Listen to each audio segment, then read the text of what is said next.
Alrighty, guys. Good afternoon to you all here. Happy Sunday, May 25th, 2025. Hope you guys are all doing well out there. And I'm going to try and make this a pretty quick video. Not going to go too in depth into a lot of things here. Just kind of get you guys out the door, ready to go here for your Memorial Day weekend here. Tomorrow is Memorial Day, so happy Memorial Day to everybody out there. I do want to talk about here what's ongoing across the United States right now. And a pretty quiet start here to the west and central plains here, I should say. We do have a pretty massive complex of storms that's moving its way through the Arklatex here, the Missouri Boot Heel, into the lower Ohio Valley and into the Tennessee Valley. So just do be mindful if you're out and about in those areas. Rain showers and thunderstorms ongoing from last night's complexes. Now going to be moving into those areas here later on this evening, but we are expecting more significant severe weather later on this afternoon and this evening across portions of Texas, Oklahoma, southern Kansas, western portions of Arkansas, and even into western and central Louisiana later on this evening. So we're going to break that forecast down for you guys, get y'all ready to go here, get y'all ready for Memorial Day, and we will go ahead and dive into that SPC outlook here. And we'll start out by saying this is the day one outlook for today.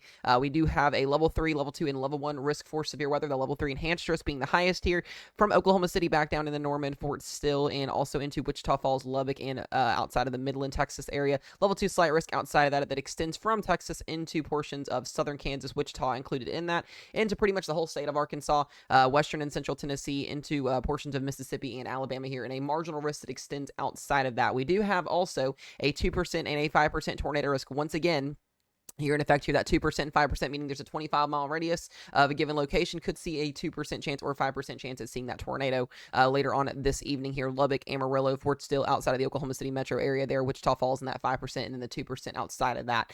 We've also got a pretty significant wind threat that could develop later on. The wind threat and the hail threat is going to be our main threats for today in general.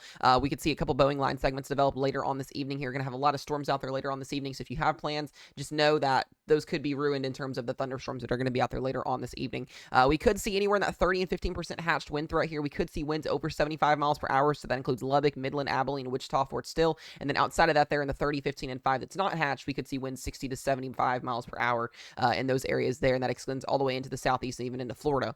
We do have a hail threat as well, 15 and 30% hatched hail risk. Once again, hail could exceed 2.5 inches in diameter in the hatched regions there, Oklahoma City down towards Lubbock, into Midland, Abilene, and then Dallas, and then everybody else there in the 15 and the 5% that's not hatched could see hail 1 to 2 inches in diameter. And I'll get to the timing here in just a quick second. We do start to go downhill just a little bit here in terms of the severe weather here, start to take things down going into tomorrow and your Monday. We do have a level 2 slight risk and a marginal risk back down here into south central Texas, and a marginal risk that extends pretty much for all the southern plains and back down into the southeast. There is a small 2% tornado risk that does include Dallas, Fort Worth, Waco, Abilene. Just be mindful if you're out and about tomorrow and have a way to get alerts on your phones, know where to go when you get tornado warnings, all of that stuff. You guys know the drill on that there. We do have a wind threat at 15 and 5% and a hail threat hatched over in west central Texas there for Abilene into the Midland area, and as well into just the southern central portions of Texas. There could see hail exceeding 2 inches in diameter. Outside of that, 1 to 2 inch diameter hail in the non-hatched risk zones. And then we'll talk about your Tuesday here, and we do have one more day 3 marginal risk here for your Tuesday. Marginal risk extending basically from Texas all the way through the southeast here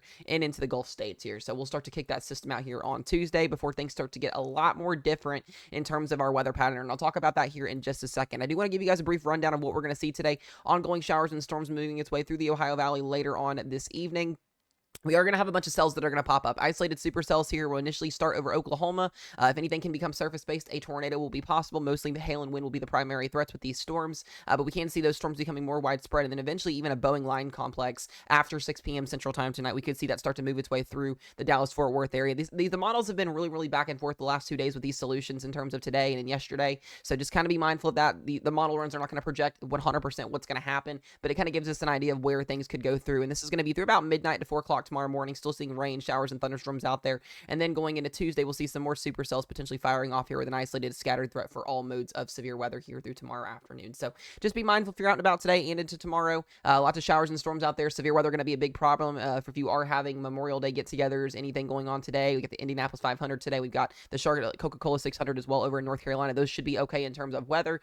Could see some isolated showers up in Indy this afternoon, but that race is actually getting ready to kick off as I'm making this video, so it should be okay up there.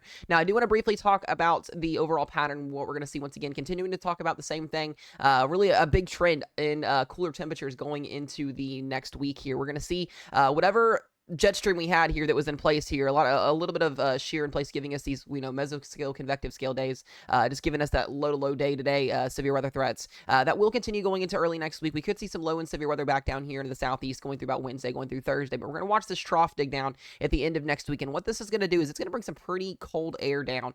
When I say cold, about 20 to 25 degrees below average from what we're typically supposed to see the start of the month of June off. But we are going to see a pretty big cooler temperature trend back down here into the mid-Atlantic, the Ohio Valley, and Northeast. It's going to feel like fall a little bit for you guys out there, so do be mindful of that. But other than that, we're going to have to watch for a couple of complexes of low-end troughing that could come in here going into the early portions of June. I do think severe weather will return going into the first and second week of June. It's just going to take some time because we're going to have a ridge in place here helping kind of keep things cool on one side and very warm on the other side, kind of limiting any severe weather potential. But it does look to be, we might see some troughing return as we go towards the end of next week here. Just kind of something we're going to have to watch here. I will mention to you guys as well, if you do not follow Connor's Climate Corner, make sure y'all do. He will be giving y'all live weather updates while I am gone on vacation. Me and Rochelle do leave on Thursday. We will not be back until June 1st. That will be the following Monday. So there will not be forecast videos and there will not be live streams if anything is ongoing. So make sure you guys are following him in case something does happen. Here's just an idea of what we're going to see precip-wise over the next couple of days. You can see the showers and the thunderstorms, the severe weather ongoing in the southern plains there.